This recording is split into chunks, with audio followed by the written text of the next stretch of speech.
Fantaro ireo vokatra Natura izay novokarina avy amin'ny zavoka sy beurre de karité. Natura, le meilleur de la nature. Nature, manolotra anao ny vavao.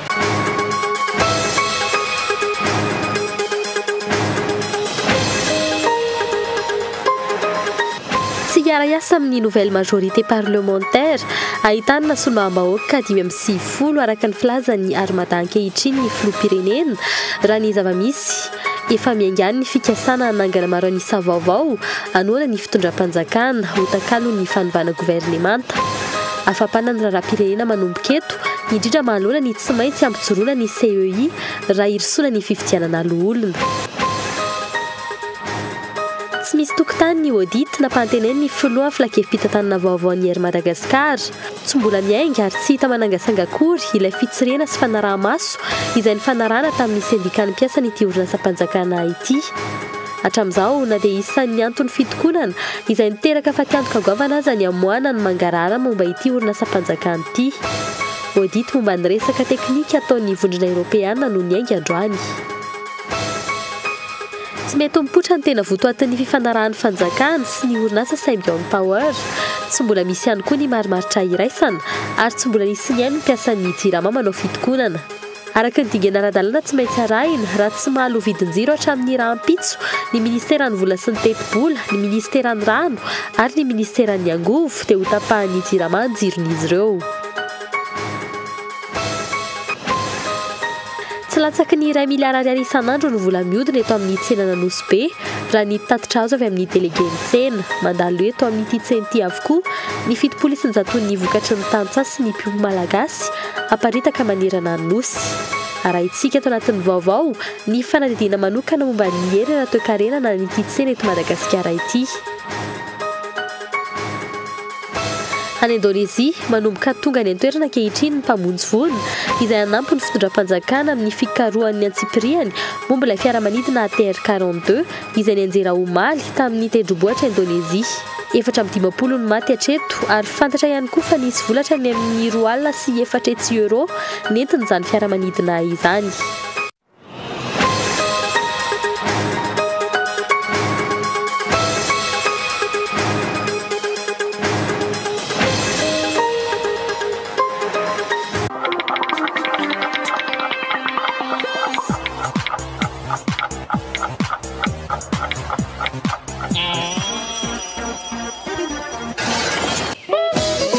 Regardez-la. Mais dites, vous préférez quel produit pour vos cheveux et votre peau? Pour moi, les produits à base d'ingrédients naturels. Moi, des produits accessibles et qui sentent bon. Mais aussi des produits de qualité efficaces. Retrouvez tout ça à travers les produits Natura. Pour vos cheveux, un mélange d'huile coco et d'huile d'olive afin qu'ils deviennent brillants et doux. Pour votre corps, une association d'huile coco et d'huile d'amande douce pour détendre vos muscles et hydrater votre peau. Nouveau, Natura, huile de beauté karité, soin pour les cheveux, le visage et le corps. Natura, le meilleur de la nature. Ny hazo ny vaniko lakana, ny taninandriny ny tsara. Ny orinasa Madagascar Évolution Immobilier dia vonina anome fahafa-po anao an-trano an'izay mikasa hividy tany. Toerana maro azo isafidianana no atolotra ho anao amin'izany toy ny eo Amboanjobe, Bevalala, Ambatondrahavavy, Rangaina, Antsahamarifosy, Manandrina, Ambohimanga. Maimaimpona ny fitsidiana ary mampandrisaina anao amin'ny fikarakarana ny taratasy rehetra. Koa mila fanazavana fanampiny ianao dia aza misalasala miantso ny laharana 033 21 099 06 034 14 099 06 na 22 566 54. Madagascar Évolution Immobilier, un avenir sûr, investir, bâtir pour le futur.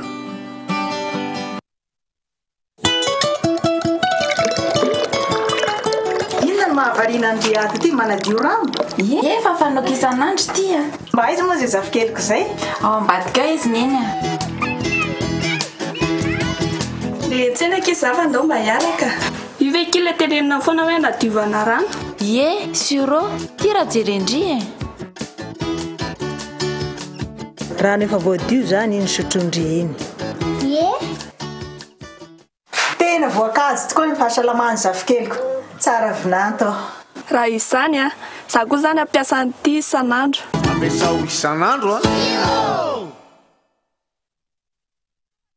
Vacances Mlai araroto ny illimité night illimité daholo ny SMS signante makana amiro best friends telo safidinao mandritry ny ala tontolo amin'ny 6 ora alina hatramin'ny 1 ora maraina amin'ny vidiny arivo ariary TTC monja azo ianga amin'ny 224 étoiles 3 Mlai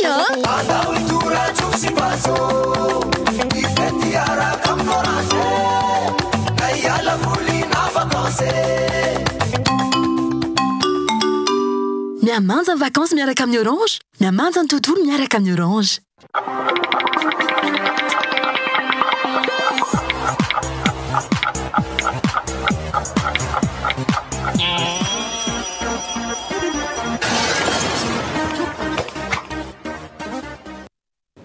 Akafaliana trano tompoko lasy tompoko vavy no hitsidiana ny tokantranonao manaraka ny fampahalalam-baovao eto amin'ny fahitalavitra kolo manasanao mpanajana anaraka ny fampahalalam-baovao hatramin'ny farany. Izataratsika izany avy hatrany ny lafiny politika fanovana governemanta ho takalony maro anisa vaovao anoana ny filoham-pirenena io indray no kisarisary miaingana ankehitriny ny fanontaniana mipetraka dia ny hoe maro anisa vao ny foronina izany sa majorité parlementaire ahitana député 520 ankehitriny etsy ankilan'izay manamafy ny mapara fa ilaina ny fiverenana ny filoha miara-miasa amin'izy ireo izay maro anisa tany am-boalohany teny anivo ny anteny miram-pirenena fanadiadiana iarana amin'ny zora kotondrina. Tsy tafavoaka intsony ny fitondram-panjakana manoloana ny fitohanan'ny fandehanan-draharahan'ny androm-panjakana ankehitriny. Tsy maintsy roso ary tsy ho ela intsony ny fifanarahana ao anatin'ilay pacte de responsabilité raha nambarandreo solombavam-bahoaka manohana amin'ny filoham-pirenena androany. Fa ny zavatra hitako aloha mandeha ny aloha ny pacte de responsabilité.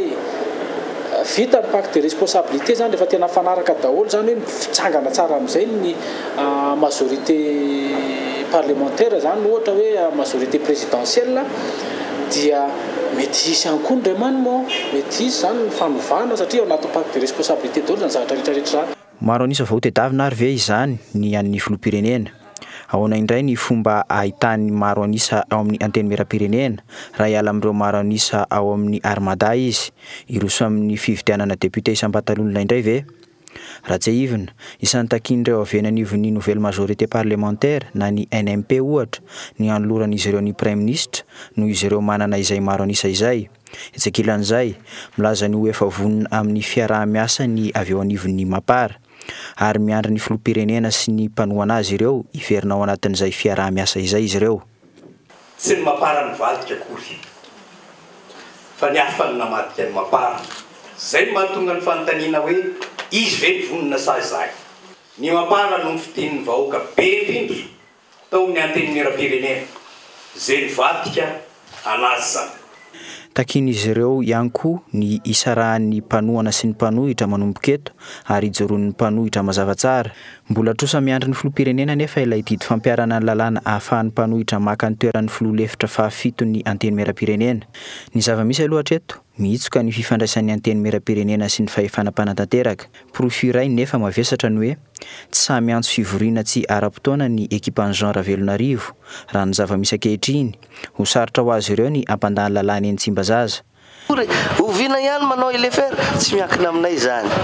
Anjaranay mijery mandinika dia mandany raha ohatra ka mifanaraka amin'ny hetaheta-bahoaka. Raha ohatra ka tsy mifanaraka dia mangataka zay fanitsina izay tolo-dalàna zay. Tsisy afaka mandany an'izany raha tsy ny député. Ka ny fivorian'ny député nefa miankina amin'ny fiantsoana ataon'ny gouvernemanta. Dikan'izany gouvernemanta ihany no erana. Antsoiny zay rapitso, mivory zay rapitso. Antsony afaka pitso, mivory zay afaka pitso. Tsy manaiky ary miziriziry tsy hiara-iasa amin'ireo maro anisa eo anivon'ny NMP ihany koa nefa ny filoham-pirenena. Matoa efa miaingany hoe maro anisa manohana azy no ilaina fa tsy maro anisa eo amin'ny anteny miram-pirenena. Na inona aloha ambarana inona raha izay lalana izay no izoran'ny filohan'ny repoblika dia mirona any amin'ny fandikanana lalàna indray izy ankehitriny. Sarotra raha teo ny ankina amin'ny député 220 manohana azy amin'izao fotoana izao. Mbola eo amin'izay lafiny politika izay hatrany tsy manambola intsony ny fanjakana ankehitriny tampina ny lalana raha toa ka mihevitra ny anana senatera maro isa ny fanjakana tsy azo dinganina ny fijoroan'ny CEI na izay rafitra andimbin'ny senita miankina tanteraka amin'ny fandaniana ny teti-bolam-panjakana asipantsina ny hoavy ny fiainam-pirenena manomboka eto ny fifidianana ny lehiben'ny faritra sy ny lehiben'ny faritany na ny fifidianana ny loholona mbola mitohy ihany koa ny tsy fahatombanana na eo amin'ny resaka fifidianana amin'ny faritra maro fanadiadiana iarana amin'ny zora kotondrina hatrany. Tapitra teo amin'ny fivoahan'ny valim-pifidianana ofisialy ny asan'ny senita izany hoe aorian'ny 9 septambra ho avy izao raha ny zava-misy hatreto anefa mety hisy ny fifidianana averina amin'ny faritra maromaro eto amin'ny nosy. Anton'izany aloha ny tsy fahatombanana maro fa eo ihany koa ny ahiahin'ny kandida maro amin'izao fotoana izao momba ny hoe hevitra iray ampandaniana ny kandida-mpanjakana amin'ny toerana sy komina maromaro ny famerenana ny fifidianana. Raha ny zava-misy ankehitriny mbola mitohy ny fanerena ankolaka ampandraisin'ny kandidan'ny HVM. Voalohany aloha dia ny momba ny hoe firosoana mandeha makany amin'ireo le antsoina hoe fametrahana an'ireo rafitra eto amin'ny tanjona firenena zany ka ny dingana anankiray izay efa tokony natao hatramin'ny ela dia ny hoe fametrahana ny commune le any fotony zany. Zavatra nitranga nefa dia tsy vita araka ny tokony ho izy ary tsy milamina araka ny tokony izy ireo lalàna sofepetra ahafahana mametraka an'ilay commune vokany dia amin'izao fotoana izao zany io le azo lazaina hoe hipetraka ihany angamba le rafitra le commune saingy misy ngila ily izy io tsy maro toerana antony ary eto dia mbola mametraka satria anisan'ny zavatra tena mbola tsikaritra zao androany hatran'ny maly sy fakimaly dia mbola manao ny ataony indray ireo ministra any amin'ny chef de région sasasany manery amin'ireo ilainy amin'ny tribunal administratif amin'izao fotoana izao le tribunal tsara fifidianana zany ampandresy ireo olonany zava-doza zany zany le olona. Na dia misy aza nefa izany tsy ho afaka miroso amin'ny tohin-daram-pirenena ny fitondram-panjakana noho ny tsy fisian'ny vola. Efa bolana sy tapany eo sisa dia tapitra ity taona 2024 ity. Itsakilan'izay mikasika ny tokony hitohizan'ny raharam-pirenena kosa indray. Nanambara ny avy eo anivon'ny biro politikan'ny antoko malagasy miaramainga fa tsy anjaran'ireo solombavam-bahoaka eo anivon'ny NMP intsony no mitady fiaraha-miasa amin'ny filoham-pirenena. Efa mazava ny lalana tsy maintsy izorana dia ny fananganana ny gouvernemanta vaovao raha nambaran'izy ireo androany. Anjaran'ny filoham-pirenena sisa no misafidy izay hiara-iasa aminy. Ny hoe oviana izy efa tara ary zao efa tara be izy avy no anatiny arapetraka amin'ny mandray andraikitra dia tsotra le izy amin'izao fotoana izao tena mazava be.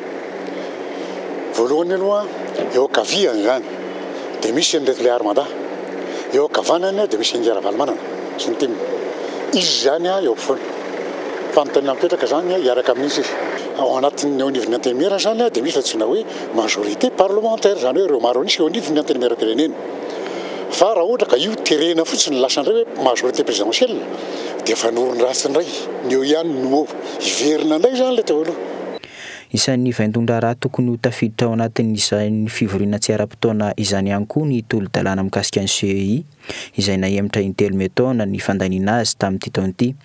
Ity rafitra ity izay tokony hisolon'ny senita ary tokony handray ny fikarakarana ny fifidianana rehetra ho avy ka isan'izany ny fifidianana loholona izay kasain'ny fanjakana tao aorianan'ny fifidianana communal farany teo. Pejy ny toekarena kosa indray eny anivon'ny orinasa Air Madagascar ny fikojakojana ny fahaiza-manao ny teknisianina ireo no anaovana fitsiriana na audit manomboka androany ireo anivon'ny direction collégiale no mandray ireo mpanao ny fitsiriana ary ny avy eo anivon'ny vondrona européenne sy ny fivondrona ny aviation civile kosa no misafidy ireo mpanao fitsiriana ireo mitohy kosa ny fandraisana an-tanana ny asa andavanandro ny orinasa Air Madagascar fanadiadiana iarana amin'ny Lilira Biata. Raikitra ny auditina ny fitsiriana eny Ivato resaka teknika nefa no anaovana izany mbola miandry ary tsy mbola manomboka kosa ny audit atao amin'ny resaka fitantanana sy ny arabolany ity orinasa ity taoriny ny alany ny filakevim-pitantanana teo aloha izay antony nampitarasoka ny fitokonana farandreny. Mijanona ho fampanantenana fotsiny ny auditina mpanantenainy ny PCA vaovao hatreto tsy mbola ho rahampitso na rafaka mpitso araka izany no ahalalana ny hoe iza na inona no fositra nampitarapoka ity orinasa malagasy ity ka nahatonga ireny sahiranana goavana ireny. Mametra-panontaniana ihany koa no hoe tena vonina ny roso amin'izany audit goavana izany ve ny fanjakana sa resaka natao ampitoniana ny mpanao fitokonana tamin'ireny fotoana ireny zany. Fitsiriana ara-teknika ataon'ny vondrona Europiana amin'ireo mpiasa sy ny fitaovana ampiasan'ireo teknisianina ary ny fahaiza-manaon'izy ireo no manomboka androany. Miankina amin'ny valin'io fitsiriana io no ahafantarana raha afaka mandray sy mikojakoja ny fiaramanidina avy any Europa mandalo eto an-toerana ny teknisianina malagasy izay fanatsarana tokony atao. Le audit par io zany io no agrément izy io. Ery Madagascar zany manana agrément afaka manao entretien avion selon les règles européennes. Tsy azo amin'ngelena mihitsy zany zay amin'io fa tena délicat be le izy. Délicat be le izy fa tena sarotra be. Fa tsofirany fotsiny dia ilany maliza afelo tenenareo fa vonona zany le Madagascar. Ampandray amin'ny fitsiriana na ny audit atao amin'ny orinasa Air Madagascar ity fitsiriana iray ity. Hatreto aloha tsy mbola nisy nivoaka ny valiny tamin'ireo fitsiriana hafa efa rehefa nanomboka. Tsy fantatra ihany koa ny fiovana nentiny teo amin'ny orinasa. Raha tsy ahivina ny farany volana Jolay teo no ny farana ny fandraisana ireo antota taratasy amin'izay hotale jeneraly ny orinasa. Mbola ny fampandehana andraraha andavanandro ny orinasa hatreto no sahan'ny direksion collégiale. Raha ny toetsava-misy zany eo amin'ny orinasa Air Madagascar dia ataontsika hoe raha ny rafitra zany aloha dia misolo toerana mantra be siny ilay tena rafitra maharitra zany aloha dia efa saika mipetraka avokoa. Fataro kosa nefa fa rafitra misolo toerana izay zany hoe manao ny resaka raha andavanandro ihany zany ny sahaniny. Dia manao izay mampandeha ny rosotra ny Air Madagascar rehetra dia mijery ihany koa izay zavatra hoe arak'izay hoe raha mandalo zay ihany zany fa tsy maharitra jeren'izy ireo. Raha tsy ahivina ny sedra olana ny sidina MD 194 saika nataon'ilay Boeing 737 ny alakamisy fahaenina ny volana Jolay teo. Olana ara-teknika no niatra tamin'ny fiaramanidina. Tsy mbola miasa hatreto io fiaramanidina io. Airbus A340 manao zotra makany Europa sy Azia sy ATR ankoatr'ireo Twin manao sidina anatiny ihany no fiaramanidina miasa ho an'ny kompania Air Madagascar sy manenjika ireo sidina. Fa tiantoka amin'ny sidina manodidina ny 3 isan-kerinandro no ateraka io isy io ho an'ny orinasa hatreto. Mbola eo amin'izay lafiny toe-karena izay hatrany tsy mbola mety mipoitra ankehitriny ny tena votoaty ny fifanarahan'ny fanjakana sy ny orinasa Symbion Power tsy mbola hita ihany koa ny marimaritra iraisana ary tsy mbola nisy ny aino ireo mpiasan'ny JIRAMA manao fitokonana. Mbola mitoy ny grevy noho izany fantatra ihany koa fa saika fifanarahana mivantana na gré avokoa no nanomeza ny fanjakana ny fitantanana rehetra ireo orinasa izay mampiasa ny fototra fitratsam-panjakana ary mitovy amin'izany ity resaka Symbion Power ity. Iroso amin'ny fanapahana ny jiron'ireo ministera telo voakasika izany kosa ny mpiasan'ny JIRAMA ao arindram-pitso raha tsy mbola mahalony trosa izy ireo fanadihadiana.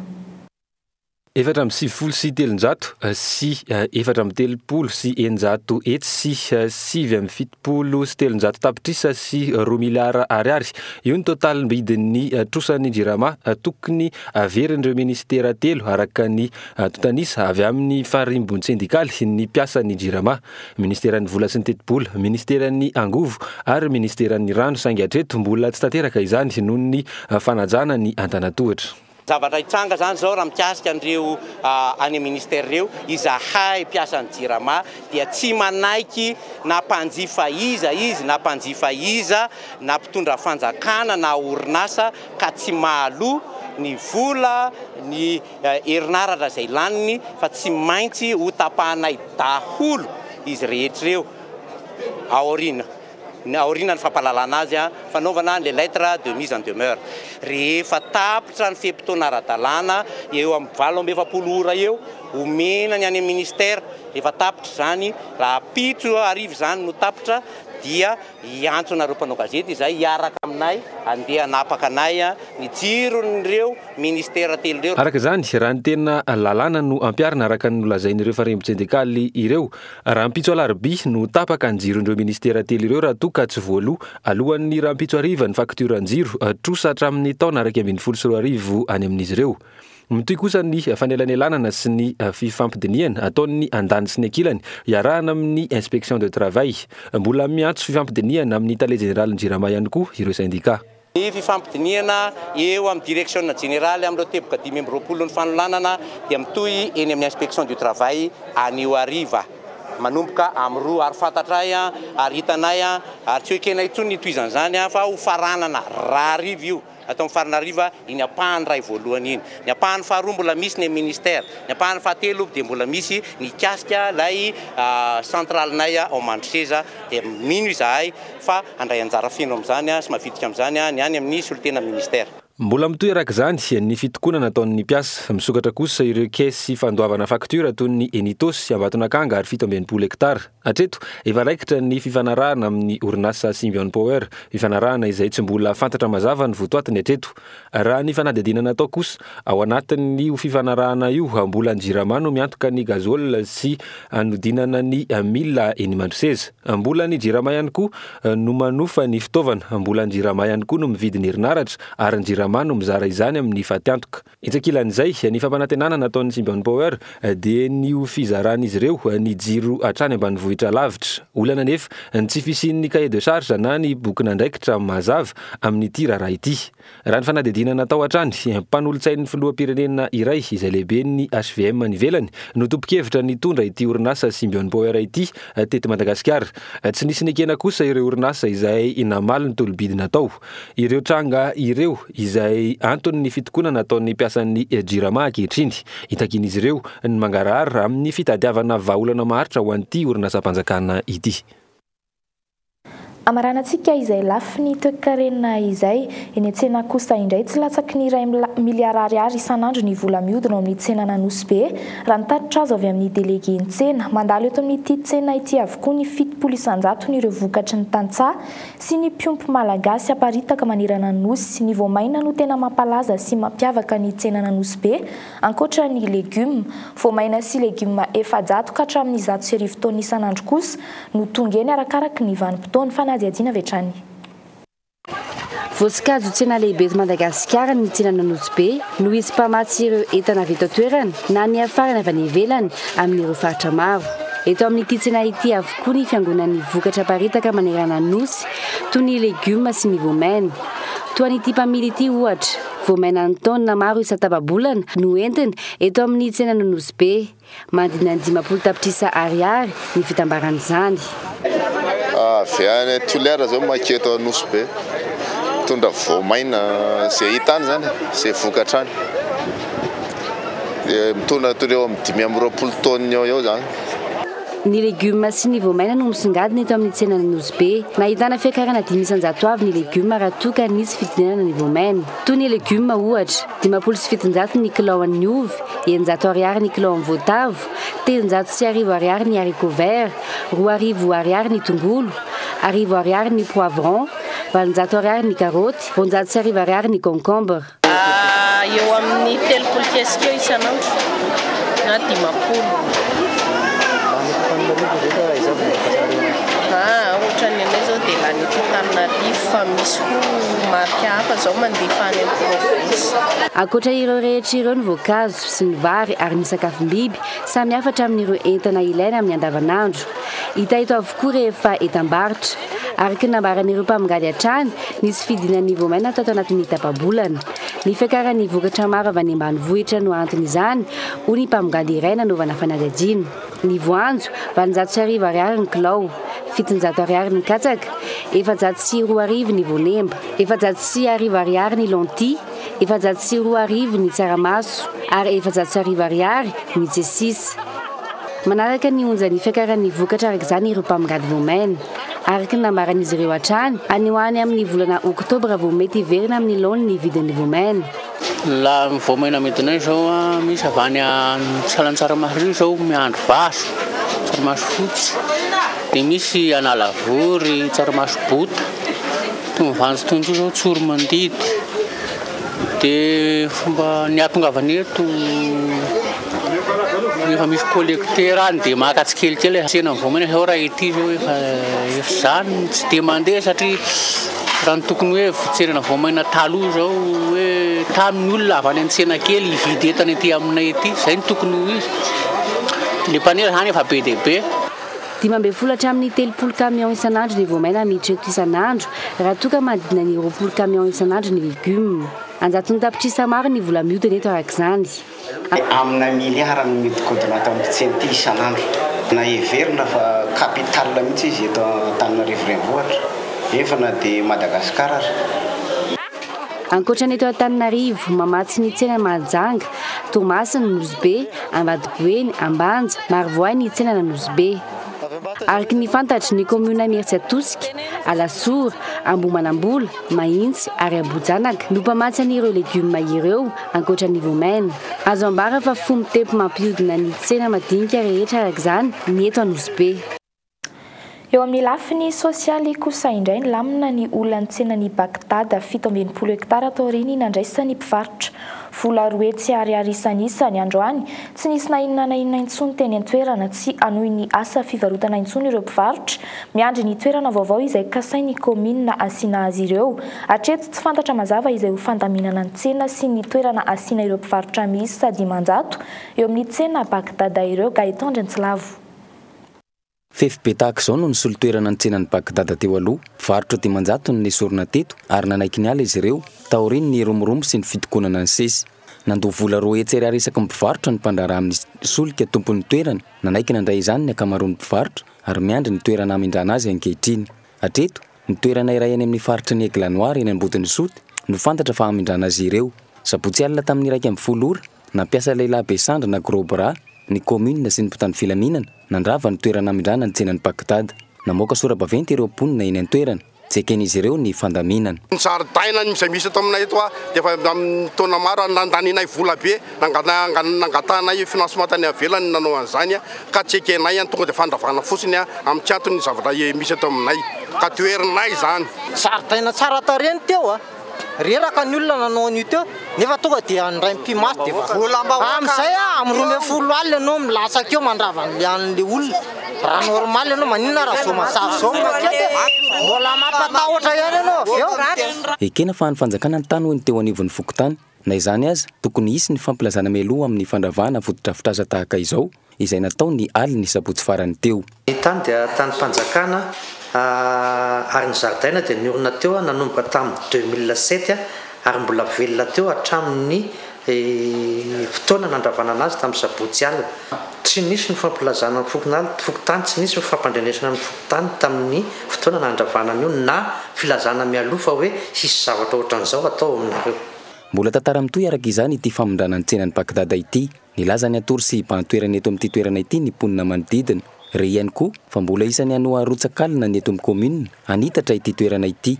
Niandry ny adiny 2 tao amin'ny commune Antananarivo renivohitra izahay rehefa nampanantenaina fa ho raisin'ny PDS tamin'ny fikarohana fanazavana momba ity raharaha ity sy ny resaka kolikoly avolenta miaraka amin'izany saingy tsy noraisina indray tamin'ny minitra farany. Loharanom-baovao hafa tao amin'ny commune ny nalalana rehefa no amarinina teo anivon'ireo tompon'andraikitry ny tsena eny amin'ny 67 hektara fa tsy fantatra mazava amin'izao fotoana izao ny hoe firy ny mpivarotra afindra eto amin'ny Aiglanoir Ambodiny Soty ary aiza no asiana ny ambiny. Ny azo antoka teny hoe tsy ho antonona eto ireo mpivarotra misy Dimanjato sy ny entany tsirairay avy.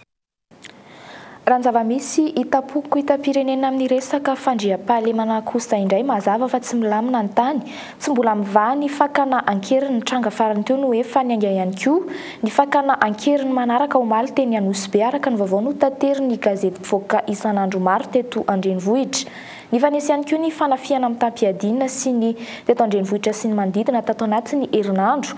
Ankoatra ny fiara-miasa amin'ireo samy mpitandro filaminana toy ny polisy pirenena sy ny zandarmaria pirenena. Miara-miasa amin'ny fokontany ny mpitandro filaminana ankehitriny ary manentana ny amin'ny iantsona azy ireo avy hatrany raha misy ny trangana tsy fandriam-pahalemana. Fanadihadiana avy hatrany. Tato anatin'ny herinandro farany fanafiana mitampiadiana maromaro no hita tamin'ireo gazety mpiseho isan'andro toy izay nitranga teny Ambodifilaho, ny teny Ambohidratrimo ary ny tany Tsiorimandidina fatesana olona 3. Ankoatr'ireo ny mpangarom-paosy sy ny mpanao alabotra toy ny teny amin'ny 17 hektara omaly ny samborana tovolahy 2 tratrana angarom-paosy. Tsy ampy ny ezaka ny mpitandro filaminana amin'ny fiadina amin'ny tsy fandriam-pahalemana raha nambarany ny olo-pirenena tsotra. Mpitandro filaminana ihany tena ambadiky le izy. Sareo ihany tena mahafantatra le izy dia amin'ny ankapobeny raha ohatra hoe tena mandray andraikitra maro tsy dia tokony hisy loatra ny fandriam-pahalemana. Izay aloha kolokolo aloha voalohany indrindra raha tsy mandray ny ndraiky ny eo amin'ny kolokolo satria amin'izao any zavatra rehetra izany dia vita amin'ny vola daholo. rehefa volana no miteny dia manaiky na polisy na ny fokotany ary dia manaiky. Voatery miezaka mifandrindra araka izany ny eny amin'ny fokotany sy sarotra ny hiandra ny mpitandro ny filaminana. Ho an'ny ao amin'ny fokotany nambodiny sotry manampy amin'ny fiarovana ny elakelatrano sy ny fanakanana ny fidirana anaty tanàna, ny fananganana vavahady sy ny rindran-damina apetraky ny tsirairay amin'ny fisokafana sy ny fanidina izany. Fampandrenesana ny force de l'ordre indrindra ny commissariat zay miay anay dia ny amin'ny 4e arrondissement zay. Ankoatran'izay dia nisy ny fivoriana ny raha ny fokotany telo tota natao dia antetezana voany 2 ambodiny sotry ary ndrano manala ilay sotry dia nisy koa ny fipetranaisana amin'ny fananganana vavahady. Sady tsy ampy anefa no tsy maharaka izany manoloana ny fanafiana mahery vaika sy ny fitaovam-piadiana ampiasaina ireo jolahy rehefa tena mitranga ny fanafiana samihafa. Ny fampitomboana ny fisafona amin'ny alina no ezaka nataon'ny polisym-pirenena raha ny fanazavana izy ireo eny anivon'ny fokotany. Ampahafantarana ny mponina ny laharan'ny finday azona ny polisym-pirenena hiantsona azy ireo avy hatrany vantany vao misy tranga toy ny fanafiana na alabotry na ihany koa trangana tsy fandriam-pahalemana hafa. Fipetrany zany dia no amafisina na mpitomboana ary no amafisina ny mpitandro filaminana manao fisafona amin'ireo faritra mafapana na ny mandeha tongotra na ny mandeha fiarakodia. No amafisina zany ireo ary no amafisina koa fiarah-miasan'ny rotota raha ohatra hoe eo amin'ny fiarahana manao azalambo an'ireo mpanao ratsy. Stratégique anisan'ny mpitandro ny filaminana manao ny asany ankehitriny raha ny fanazavan'ny polisym-pirenena. Raha ny fanazavana izy ireo eto kosa nampitomboina ny isan'ireo mandeha tongotra manao fitiliana na mpiakarina ihany koa ny isan'ireo mandeha fiarakodia ho an'ny mpiaramonina ny fahatongavan'izy ireo aingana sy ny fisorohana ny trangam-panafiana no zava-dehibe. Fanalamina kosa tamin'ny ankapobeny ny fiatombohan'ny fanadina mpanjakana baccalauréat tamin'ity tontolo andro ity tonga nandray anjara tamin'ity fanadinana ity ihany koa ireo mpampianatra mpikaroka avy any amin'ny oniversité n'Antananarivo. Mbola ilaina fitandremana kosa ny ara-tsakafo sy ny torimaso ho an'ireo mpiadina araka ny torohevitra avy amin'ny mpitsabo indrindra amin'izao fotoana anaty fanadinana izao. Fanadiadiany Lili Rabiata. Ny taranja filozofia nanomboana ny fanadinana baccalauréat io maraina io tsy nampiovan'ny fiomanan'ny mpiadina tamin'ny fanadinana fikorotanana teo amin'ny sehatry ny fampianarana ambony. Nizotra ny lamina ihany ny fanadinana tamin'ity tontolo andro ity nateo aza ny ihany ateraka ny fitokoana ny mpampianatra mpikaroka. Olan'ny fanadinona taratasy fampiatsona no mitranga teto amin'ny LMA androany. Izy efa nomanana disany taona ilay izy dia tsisy fiantsenana fa tsy zavatra natao tany ampianarana ihany ny averina angamba. Misy kely hafa tsy dia manao be tsofa sao dia tsatsa surmeny indray dia tsy mety. Ka tratrany ohatran'izay ngambany teo amin'ny anankefatra teo. Raha tamin'ireo ilay very convocation, very ankoatran'ny karapanondro ny asy dia very daholo. Aina mihitsy zany dia nanontaniana fa maninona reo tsy nanao déclaration maly dia hoe fitaintainana sy ny tariny ilay ray aman-dreny no hitanareo ihany dia nanapa-kevitra hoe manaova nareo manao déclaration dia déclarena eny amin'ny office du bac vérifiana tena izy marina ve ty olona ty sinon rejeté daholo ny dossier andretraretra raha ohatra ka tsy marina ilay izy. Tonga niasa tamin'ny fanadinana baccalauréat ihany koa ireo mpampianatra mpikaroka avy any amin'ny nivon'ny oniversité Antananarivo. Marimaritra iraisana kely indrindra tamin'ny fitakiana no efa novaliany ny ministera araka ny fanazavana avy amin'ny mpampianatra mpikaroka. Ny fampianarana eny amin'ny anjerimanontolo araka izany no miantona efa nova kosa ny olana ho an'ny baccalauréat. Généralement zany eto dia composena olona maromaro zay tarehan'ny chef de centre zany Zay loko teny eto avy chef de centre zany zay misy anaky efatra, dia chef de centre adjoint misy anaky 5, dia ny surveillant zany par salle zany satria 65 salle zany salle eto amin'ny LMA dia 194 zany surveillant zay migerer andreo salle tsiraray avy reo. Reo surveillant reo nisy any surveillant absent fa rehefa mifampiresaka tamin'ny proviseur zay dia tsy maintsy nisy mesure instantané am'raisina zany dia fa remplacer daholo surveillant tsy tonga reo. Dia resaka CC sy ny tariny zany tsy dia matoa ilay olona zany tonga teto daholo ny mpampianatra mpikaroka amin'ny président de jury efa teto izahay mpampianatra ihany koa efa eto fa ny resaka CC iny mbola resaka hafa. Mahatra herinandro ny fanadinana ho an'ny sokajy général, roa herinandro ho an'ny sokajy teknika. Tsy fanomanana mialoha ny fanadinana ihany no ilaina ho an'ireo mpiadana. Ity renim-pianakaviana iray sendrana ity nisafidy ny hijanona teny amin'ny toerana hanalan'izana ny fanadinana hankahirezana azy, manatitra amin'ny maraina, manatitra sakafo ny atoandro ary mitsena ny hariva, fikarakarana manokana ihany koa ny any an-trano. Izao fanadinana izao zany dia ohatran'ny miaraka manao fanadinana miaraka aminy, fa miaraka miaritory aminy dia fo maraina miaraka manao sakafo dia amin'ny atoandro manatitra sakafo dia miditra mihitsy izy vao mandeha mody. Tsenaina indray raha hariva, atao tsaratsara kokoa ny sakafo, tsy atao tara mihitsy ny sakafo. Tsy manao raharaha kosa rehefa examen fa ny manao révision efa asany dia zay. Ankoatra ny fanaraha-maso sy ny fandazaranjana ny sakafon'ny mpiadana, mila filaminana ny mpiadana indrindra amin'izao ao anatin'ny fanadinana izao.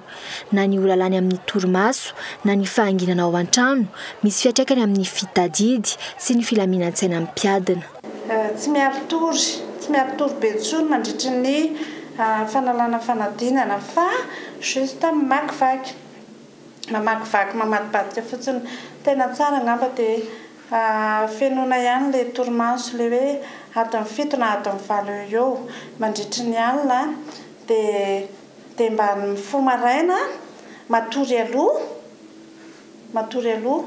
zany hoe côtétsika zany adiny 7 na adiny 8 fara eo zany dia matory aloha tsika ankizy fa mifoha maraina dia mamberimberina kely dia miomana dia mandeha miasa.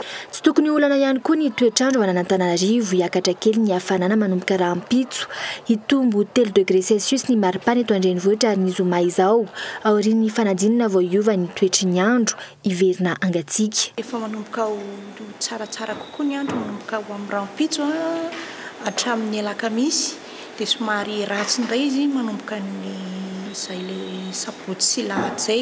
Ny tiako lazaina amin'izay hoe me ratsy zay somary efa mafy indray mitosiky ny anticyclone zany miakatra zany tsindry ny atmosfera amin'izay farany herinandro zoma sabotsy zay, fa manomboka malefaka izy ny aly izay manomboka rahampitso rafaka pitso afaka 3 andro eo zany mandritra ny fotoana anaovan'ny kisy fanadinana mihitsy zany somary efa lazaina hoe tsaratsara ny andro zany ankoatra ny andro any. Raha tsy hivina miisa 720 ny sekoly mandray ny fanadinana ny centre d'examen ho an'Antananarivo renivohitra ary miisa 704 sy 4 alina ireo mpiadana, miisa 520 kosa ny centre d'examen ho an'ny faritra mandinana Antananarivo ary miisa 130 sy 4 alina ny mpiadana. 920 ireo chef de centre avy amin'ny université an'Antananarivo miasa mandritra ny fanadinana 110, ny miasa mandritra ny fitsarana. Ny sabotsy 720 ny volana septambra no iandrasana ny valiny ity fanadinana ity. Fa eo amin'ny lafiny aratsy sosialy izay hatrany, tsy misy asa ratsy isolofo mpivarotra paraky, ny mangalatra sy ny manao foana no tsy azo atao amin'ny fiainana mahavelona ny asa iray rehefa tiana ny manao azy ary fotorana sy atao ampamatorana. Toy izantsika amin'ny fanadiadiana mahakasika ny asa madinika indray ny fampahalalam-baovao amin'izao alina izao fanadiadiany Mikael Ramarla.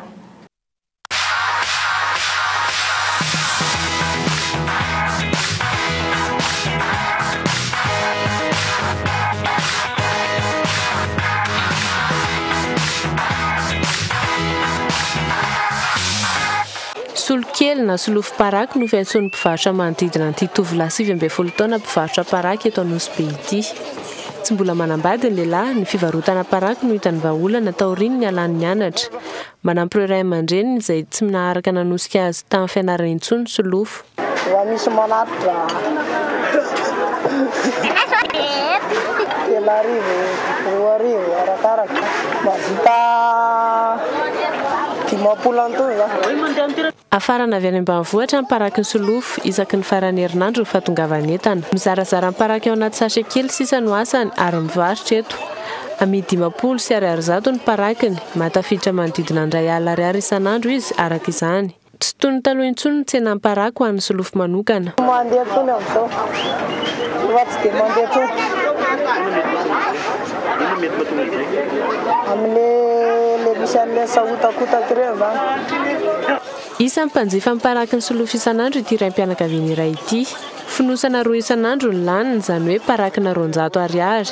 Ny fahatsapany atsara amin'ny paraky ny solofo no tsy halany amin'ny olon-kafa ankoatra ity tovolahy ity. Parakina 200 isan'andro eo ny lany. Mifoka dia lafo be ilay dia ny paraky. Tsy malala izay didy amandalana ny femy paraky sy ny fivarotana azy solofo ankoatra ny fambolena izay ataony any ambanivohitra. Tsy misy vola miditra raha toa ka ionona fotsiny amin'ny vola izy ka miantsehatra amin'ny varotra paraky gasy tahaka izao. Nofinofiny mba ho lasa mpamboly sy mpiompy matianina ary maniriny mba handalo pahaizana amin'izany. Maresaka avy any ivelany kosa indray any Chine mbola mitoy ny tsy fanomezam-baovao fen'ny mpanao gazety any an-toerana mikasika ilay fipoahana atao Tianjin ny alarobia farany teo.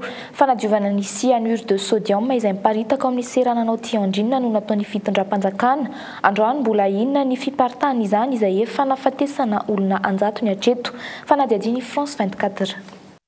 Cyanure de sodium 100 taonina maro no nesorina tao amin'ny seranany Tianjin androany raha toa ka 700 taonina no fantatra fa nitoby tao. Ny fiparitahana ity akora ity izay efa nafatesana olona 410 raha notatitra vonjimaika hatreto. Olona 70 no tsy hita popoka ary 700 no nahiditra hopitaly vonjimaika. Mbola atahorana ihany koa ny fiparitahana izany noho ny orana izay ilatsaka araka ny tombatomba ny mpamantatra ny toetry ny andro. Efa nofefena fasika sy tany ihany koa ny iray tsy metatra toradroa manodidina ity toerana ity. Ankilany mampanana zava-misy raha ny vaovao tatery ny gazety Nouvelle Pékin no iorina sio tsy tokony hitazona akora simika mihoatra ny 420 taonina araka ny lalàna. Efa mihoatra avy 720 faingo efatreny ihany koa ny tahany cyanure de sodium tao anatin'ny rano miala 1 kilometatra ity orinasa ity. Nambaran'ny tompon'andraikitra nefa fa tsy ahina ny rivotra sy ny rano fisotro sy ampiasain'ny mponina. Mbola tsy fantatra hatreto ny antony loza. Fa mbola izay maresaka avy any ivelany izay hatrany any Jayapura Indonésia kosa manomboka tonga ny toerana ankehitriny ny mpamonjy voina izay anampy ny fitondram-panjakana amin'ny fikarohana ny antsipiriny momba ilay fiaramanidina ATR-42 izay nianjera omaly tamin'ny teza tendrombohitra indonésiana sarodalana. 420 no maty hatreto ary fantatra ihany koa fa nisy vola hatrany amin'ny 2 alina sy 400 euro netiny izany fiaramanidina izany. I Indonésia izay isan'ny firenena ratsy fiarovana indrindra amin'ny resaka sidina anapakabaka ao anatin'ny lisitra mainty ny firenena Europeana. Fanadihadiany France 24 hatrany. Mampiavaka ity tranga iray ity nitondra vola 500 miliara rupia na 2 alina sy 400 euro ilay ATR-42. Vola tokony ho zaraina amin'ny tatsama antrany amin'ny tanàna antsoina hoe Oksibila any amin'ny 300 kilometatra atsimon'ny faritra Papouasie. Io vola io raha ny fanazavana ofisialy azo hatreto. Nazavain'ny tompon'andraikitry ny filaminana indonésiana iray fa efa maro ny fiaramanidina no mikarika io sidina io ankehitriny izay tsy hita tamin'ny radara 10 minitra tao aorian'ny angady. Loharambavao ihany koa no mitatitra androany maraina fa efa hitan'ny mponina any atezan'ny tendrombohitra ilay fiaramanidina ninjera. Sarotra nefa ny toerana misy azy io no ny tendrombohitra. Voalaza fa any amin'ny 120 metatra miala ny ranomasina ny ahavon'ny toerana ny anjaran'ilay fiaramanidina no ny andro ratsy. Faritra be ala ihany koa io toerana io ho ny ampampanazavana nomeny fitondrana indonésiana. Isan'ny kompania manana olana matetika ny kompania mampiasa ity ATR-42 ninjera ity izay tombanana nafaty an'ireo mpandeha 450 rehetra tao anatiny. Tamin'ny volana desambra teo 270 no maty ny lozam-piaramanidina izay nampitohy any Surabaya sy Singapour rehefa ninjera tany anatin'ny ranomasina izany. Ny Air Trigana ny Indonésia izay efa nahitana olana 410 mitovitovy amin'ireo lozam-piaramanidina izay nandritra ny foronana ny taona 1,700 ary isan'ireo kompania vitsivitsy maneran-tany mbola ao anatin'ny lisitra mainty ny vondrana Europeana tahaka Madagasikara ihany koa momba n'izay lozam-piaramanidina izay. Taona mainty ho an'ny Indonésia ity taona ity vao ny volana jona teo fiaramanidina miaramila iray tany toerana no ninjera tamin'ny tanàna iray be mponina ary nahafaty olona 270. Indro kosa ofitinina aminao ny mahatombo avao ny songadina tamin'ity androany ity tsy hiara-iasa amin'ny nouvelle majorité parlementaire ahitana député 550 araka ny filazan'ny armada ankehitriny ny filoham-pirenena raha ny zava-misy. tsy misy tokotany ny audit nampanantena ny PCA vaovao ho an'ny orinasa Air Madagascar. Audit momba ny resaka teknika no ataon'ny vondrona Eoropeana no ny aingana nanomboka androany. Raha tsy mahaloa ny vidin-jirony kosa hatramin'ny rahampitso ny ministera telo izay voatoany syndicat ny Jirama dia anapaka ny jiro avy hatrany ireo mpiasan'ny orinasa Jirama manomboka rahampitso ariva. Dia ny ankoa tompoka lasy tompoko vavy no mamarana ny fampalalam-baovao tamin'ity takariva ity mankasitraka fiainanao nanaraka izany hatramin'ny farany ary manome fotoananao rahampitso atoandro amin'ny iray ora indray veloma tompoko.